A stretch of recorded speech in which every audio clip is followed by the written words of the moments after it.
يا هلا وسهلا يا متابعيني. جيت نواقشط ما شاء الله غير شوي الجو حامي، بغيت نعطيكم تجربتي مع مطعم ما شاء الله فاتح جديد زين في نواقشط، مطعم كريم وأخوانه تبارك الله. مطعم مريح جدا، مطعم تقليدي، لا منشأ من دارك وعد دارك. الجو مريح ومحترم عندهم ما شاء الله، الفلكة الزينة وعمالهم محترمين ونظيفين، وكوماند يجيك عجلان، وعندهم خيام الفوق مقروحين قاع حتى مريحين. فتبارك الله بغيت قاع نبات نرقد عندهم.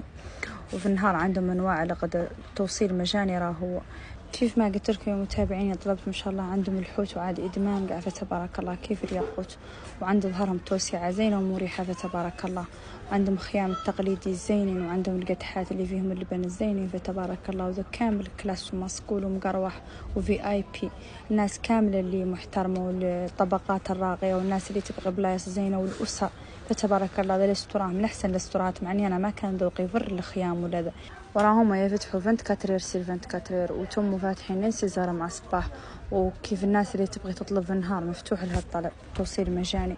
ايوا شوفوا متابعيني، مارتهم راهي سهلة، حد داخل مع دتك الخير اثنين يمشي تودروا بعد قدروا الشارع يدور يشوفهم على ايده العسرية. نتمنى لكم التوفيق ان شاء الله، ونختاركم اللي تعطونا وجهة نظركم في ان شاء الله وننزلوا. الله يسعدكم.